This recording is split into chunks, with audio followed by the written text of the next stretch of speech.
الحمد لله الذي أوجب علينا شهر رمضان وجعل لنا أفضل الشهور والصلاة والسلام على نبينا المختار وعلى آله وصحبه أما بعد السلام عليكم ورحمة الله وبركاته. Alhamdulillah, hamdu se Qur'ana, hamda kasi se bati Ramadana, akama satira isinif dubbanna, fayyaz rantahu wallah landalena, barakun dirkama humi Ramadana.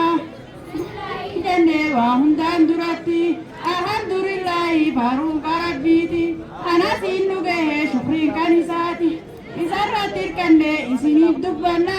barachun dirkama humi Ramadana kuranne dirufne humi sommanati barsommana jachun akka shariyaati ifka budan jan chufa biyadati inni arkana islama afra isara namurra dirkama barachun isati warra billapise isinif dubbanna barachun dirkama humi Ramadana me amma sregai burrahe askabi Gara-gara kabdu takata osiftu Ukmi saniti menurra buradnu Sommana gala kibdu gara sodatu Lubbu isirrati taka ilmorrati Tanaf jecha tae rabbin isin gaafatu Tanarrate gaddu kafartabe Tanhar isif kae duga ukmi tana Barachuun dirqama ukmi Ramadana Ajjirabe guyyaa baatii Ramadana Hamila haala taheen dhagahi bootana Kapartaa guddootu isarra dirqama Gabra bilisoomsuudha shartii xummaatana Gabrallee dhabee baatii lama soommana Wal duukaadha ophaa waajibni saafana Hojittuttillee buree jalaatti deebi'uudha shartiin tana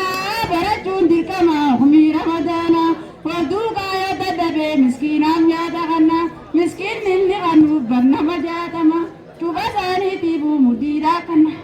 Kale alaba khae duga humi tana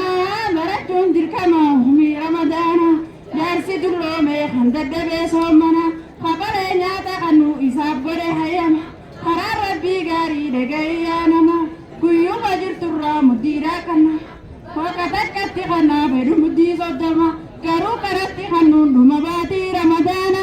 Barachun dirkama humi Ramadana Alhamdulillahi hambuse Qur'ana Hanuda kabsise bati Ramadana Akama satirra isinif dubbanna Fayyas randahu wallah ladalaina Barachun dirkama humi Ramadana Assalamu alaikum wa rahmatullahi wa barakatuh.